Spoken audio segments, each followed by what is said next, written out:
Hello, everyone. You're welcome to the first episode of the podcast Christlike. Yes, Christlike. These days, Christians have been defining standards, breaking bounds, and redefining what it means to be one. This podcast is based on Christian gray areas because oftentimes we do not talk about these things, and that is what makes the entirety of being a Christian. Today, I have two guests in the house that will be giving me their personal opinion, experiences, and views about what they think on today's topic. I have with me here, I have DJ White and Apos. Apos is a mixologist and DJ White obviously is a DJ. You're welcome. It's so good to have you on board. Yeah, thank you so much. Thank you very much. So I want to ask you a particular question. Why did you choose this line of business, this occupation? You know, as a Christian, you rarely find one in this occupation. You know, we have Christians, they are pastors, they are business owners, they work in the corporate world, corporate field. Why this business? Why did you choose this? DJ White, let's hear your opinion first. Yeah, so for me, it's a love for music, and of course, to an extent, you get to love what you do and earn from what you do, right? So it all started when I was in school, and I decided that this is something I should go into, and since then it's been like I think 8 years now, and it's just been that way. And of course, I think that what makes it different for me is actually, my database of music right from when I was in secondary school. I think primary school as well. I've been listening to songs, from then. So yeah, that's it for me. Okay, so from all I can gather for what you said it is your love for music. So there is definitely passion. There's definitely passion. That's right. Now, your love for music, does it require you to listen to different genre of music? And for you to have vast knowledge and vast experience in music, and how does this not conflict with your Christian life? So, as a DJ, right, I don't think you have like a particular genre, so you should have like a knowledge about everything in total. Yeah, so you could be playing for a crowd that, likes different songs. For instance, it could be reggae, it could be trap, it could be hip hop, it could be Afrobeat. So you have to understand the different genres and, of course, know your crowd, basically. So at some point, you would have to decide, which one you would have to stay true with. For instance, there are Afrobeat DJs, there are gospel DJs as well. So basically. Thank you so much. So basically, this vast knowledge would help you be a better DJ. Yeah, that's correct. I think I should consider a career in DJ. Okay, so I have Apos. You're a mixologist. Yeah. You can find several DJs. It is rare for you to find a mixologist. Now a mixologist Christian, come on, it's not something that is common. Mm-hmm. How did you get to be in that line of business? Okay, so I didn't just start out as a mixologist, and obviously you need certification for that to be certified. You have to be certified mixologist. Oh, so you're saying you're certified? Oh yeah, I'm certified. Yeah, wow. I'm certified. Yeah. So it actually came out from being a model.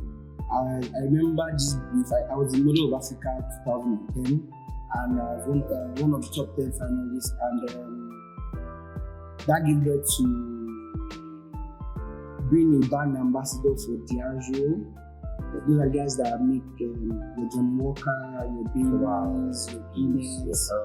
And one day, they had an event where the models were, and one guy walked up to me and like, you're tall, you need guys like you at the back. Just be a bar back. Just assist the mixologist, you understand? And your school cash, I'm like 2010 back. The deal was like 10K that time. So we did it for like a month. That's a lot of money. And from there, I was in Diageo like 3 years. From there, I moved to Famous Grounds. I worked with Campari. A lot of businesses I was just moving into. Even when I was school, it was just doing business. Brand merchandising for alcoholic drinks, for beverages. And 2013, I did the certification, and since then I've never come back. Oh, that's nice. I literally put commercial and running money on the line because of it. And since then I never come back. But then you have no regret. It's so good to have this discussion because I did not even know that we need certification for you to be in mixology. I just thought that once you're good with probably mixing Fanta and Coke together, you're good to go. I mean, tutorials on YouTube. Even if you know they use tutorials on YouTube too. Yeah, but I mean, when you're good, yeah, but certification always takes you. Especially when you're working with some brands, you want to make sure, you want to know that you're certified. Yeah, okay, thank you so much. Now, I know both of your profession have to do with nightlife. I'm a Christian, you know, and I'm so sure as a DJ, you'd have to, one of your major places for sure is the clubs, the lounges and all. How do you balance that with your Christian service? Now, you have to play at a club from like 11 p.m. to 4 a.m. and you have to be in church as a worker next morning by 7:30. How do you do it? Because for me, it is confusing. I cannot do it. I can't do it. That means I'll barely have 4 to 5 hours of sleep and I'm in church already. You know, rendering service to God and putting things in place. How do you do it? We've jammed at the gig and we enjoyed the next day. We've actually jammed at the gig and enjoyed church. And we enjoyed together the next time. Yeah, so it's stressful. It's very stressful. Yeah, you're at the gig and you're standing for over 5 hours. You're playing and you're racking up your brain. You know, you're looking at the next song to play because you want to keep the audience on their feet, you know, let them dance and enjoy themselves because you don't know when your next clients will be. Then say you start the set from 11 to 4. You obviously are not going in by 4 yet. You're taking out your instruments down to your car and you get home and you sleep. You know that you have to wake up by 7 and come to church. So that stretch of 3 hours sleep is not enough. So you have to force yourself up when you get to church. And of course, I won't lie to you, sometimes you might even doze off in church. And you can leave church to another gig again. So it's a bit stressful. But it's something that you find yourself doing and you're just like, oh, you have to make the next pay for something. You have to make the next gig work out really well. And of course, the 3 hours sleep, you're even preparing for another set. Just after you wake up, preparing for another set after church. So it's really so much work. Really so much work. And for someone like me, I stay with my mom a bit, so when I'm saying that I'm having a gig overnight, like, oh my God, don't go. You have church tomorrow. So it's something to fight, tell my mom that, okay, it's just work and I have to make money at least. That's them. And you have to assure that, okay, I'm going to church. It's not like I'm going to sleep off and go to the next day. So those are the things I had to battle back then. And currently battling that some sets you have to be in church the next morning. So, yeah. Okay, so to you, Apples, how do you keep your fire burning as a Christian? Your line of business too is nightlife. After you have given everybody drinks, alcohol, and all, how do you keep your fire burning? Because all I can gather from all you have said is you have to be intentional about it. Yes. Now, in this intentionality, how do you keep your fire burning? There's not so much time to rest. There's not so much time to gallivant around. There's not so much time to even have for yourself personally. How do you not have time to meditate, to pray, to connect from God, to receive vision for your business? Probably this year you are going so big, you are doing collaborations with brands. How do you know which brands and which one not to collaborate with? How do you keep your personal altar burning? So the little ones. And those little ones you see that morning devotion, then night devotion. So we don't read. So my family we don't do Bible reading in the morning because my wife watches the computer. She's a HR consultant. We don't do Bible reading in the morning. We make it at night. And that's one of the ways that we've been able to balance it. You understand? We do devotion in the morning, but we don't do Bible study. We do Bible study every night. You understand? Even if I'm at work and not at work, we do Bible study every night. You just have to find a way to balance it. This before the first shake I ever held in my hand. As long as I can remember, I've been working in church. My mom was head of children's department. She was women's leader.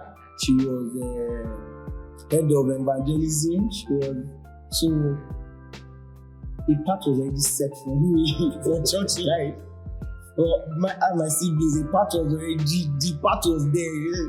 If you walk astray, you still, no matter how far you walk astray, you still bounce back. Yeah. So it wasn't difficult for me. It wasn't difficult for me finding balance.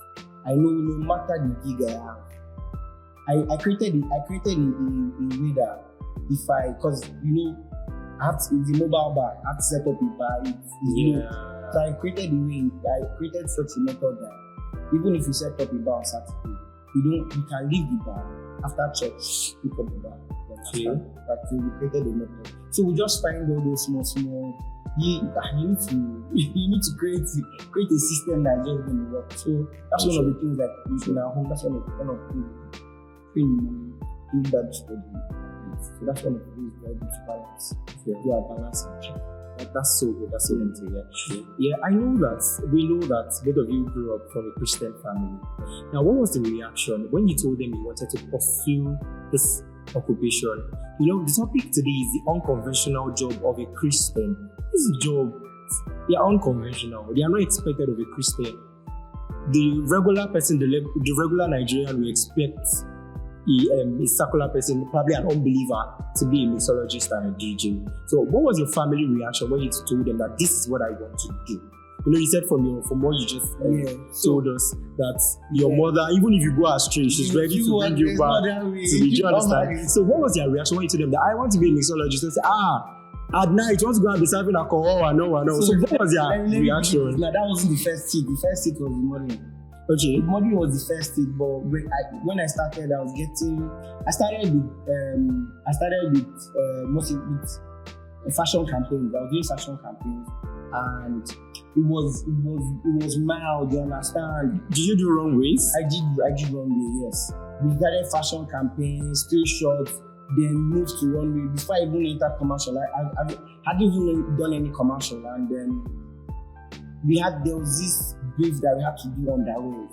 I think that's when voices, even in church, what's up, I understand you. But did you do it? Oh yeah, but the money, this was 20 words. The money was cool, and then don't forget, I was with likes of Echo Boy, you had Tosin Bakari, you had all these guys, and then someone they scout someone and said, look, you can be on the same runway with this guy. So it was a team of honor. Yeah, it was a big deal. It was a big deal for me. I was just this regular church. Guy. Do you understand? And it was cool. So when I did Model of Africa, like I said, I was one of top 10. It was already glaring at home that this guy was here, but the legs were still in church. You understand? Yeah. And then drink activation came in. So it was a soft landing, but there was the first video shoot I did. I'm not going to call the artist name. And that one I had the bad backlash from my family because it was a cool setting. It was very bad. But since then, nothing. You talk, I just said some bottles to me. Right. Okay, so DJ White, what was the reaction of your family when you told them that you wanted to be a DJ? And DJ, nightlife. Full nightlife. If you are a fan of nightlife, you know what is expected, what is obtainable. Yeah. At the clubs, at the lounges. Come on, this is Lagos. You know what is obtainable. So what was their reaction? That this guy, are you still sure? Are you still sure? Are you still sure you're going to allow us breathe? Do you understand? So what was their reaction? Yeah, so for my mom and dad back then, right? So they were really scared that if they leave their son for this nightlife, he might just lose his way, he might just go wild. Yeah, so I wasn't having a lot of gigs in Lagos because I was in Lagos then. So when I come to Lagos, I just chill. Oh, where were you? Yeah, I was in Uyo. So that was just cool. Yeah. So when in Uyo, I was with my cousin. So there was little he could do back then to stop me from going out at night. So, and when I say I'm going out at night, and you know that when I come back, there's money we can get one or two things. So there was that. There's moolah. Yeah, so even at that, when I was outside, right? Yeah. I was very careful. Of course, there was everything outside. There were ladies, there were drinks. There were a lot of things. You have to choose. What you have to do outside. You just those lives are very easy to you get into. So you start mingling with certain people, you start having such lives, you start having certain things that you do. You now forget where you're coming from. Because my mom would always tell me, never forget where you're coming from. So if it's something that you guys don't do in the house, or you weren't taught, or you were told when you were growing up that, oh, this is not good, this is good, this is what you should do. And when you get into those settings, you know that something is wrong. You're not supposed to do this, right? So it was easy for us, maybe because the foundation was really, really strong. That was why I didn't find myself doing certain things. And of course, in some way, we like tried to so it was really it. I'm really thankful, right? Because some nights outside are really wild. Let me put it like that, really wild. So it took the grace of God for it not to go haywire, or for me not to go haywire. So yeah. Amazing. The scripture says, if the foundation is destroyed, what can the righteous do? So foundation is very, very important. It is important. I'm going to ask again, has there been any point in time where you had to make salient choices? You had offers that were so tempting, they looked juicy, but then it was conflicting with your own personal standard as a Christian. It was conflicting to what the word says, to what the Bible says, that is obtainable for a Christian, the lifestyle of a Christian. Have there been any situation like that you have come across in the course of your journey?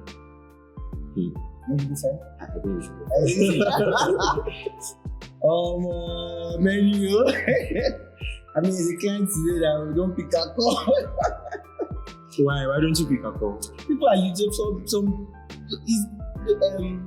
It's not even just with work. I mean, there are just people that are just natural users. They don't use you. They'll call you for drinks and yes.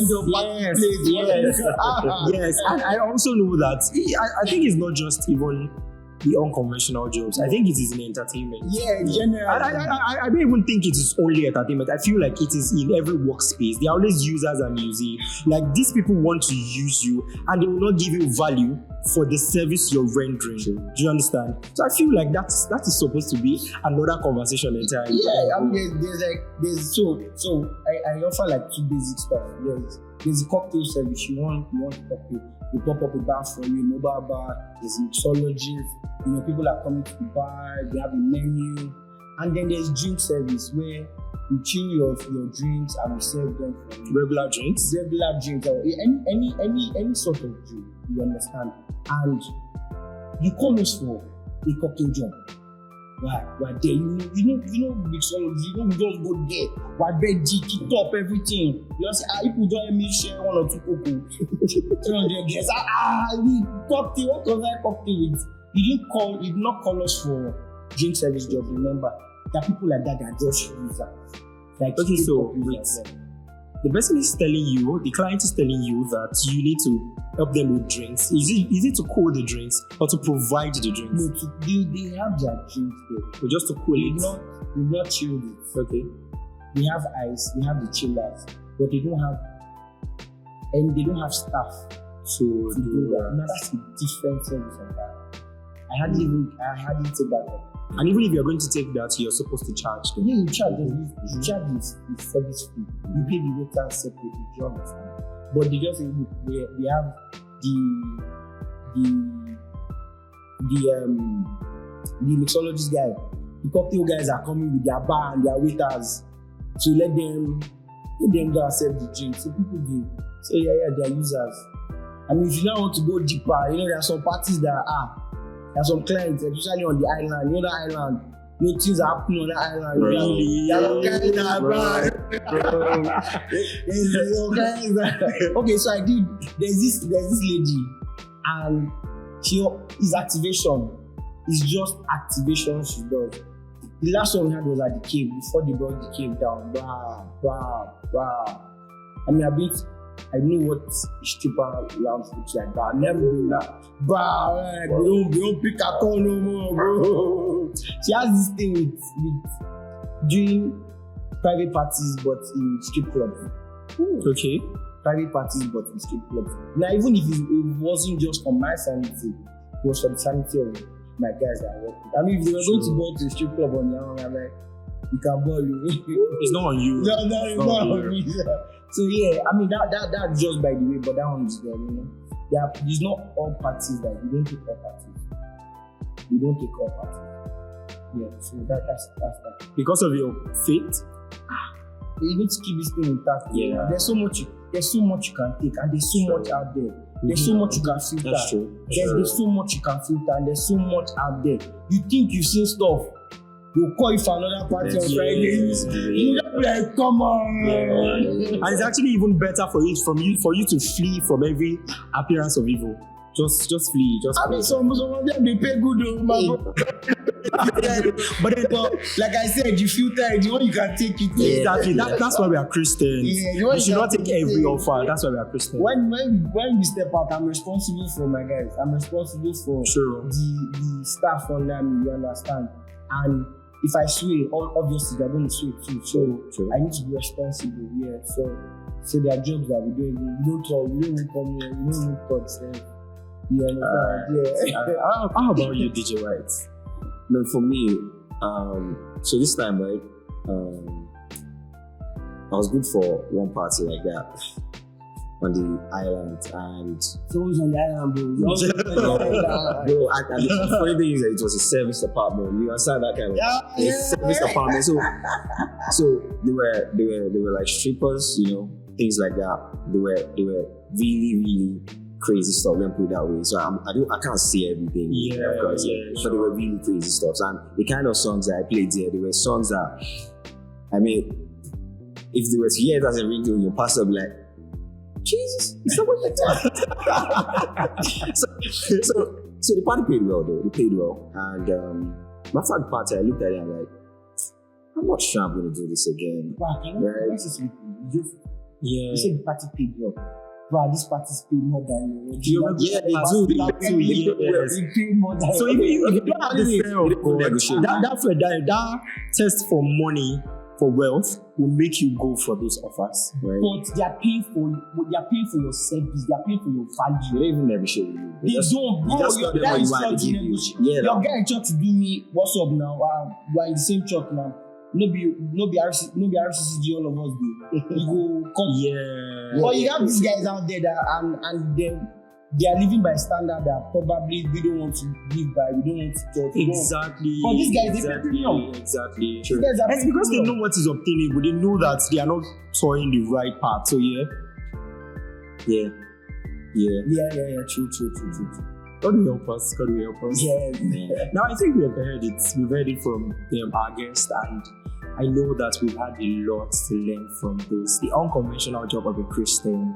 As much as we are Christians, we are Bible believing, we are God fearing, we still can be found in so many occupations that people think it is not right for us.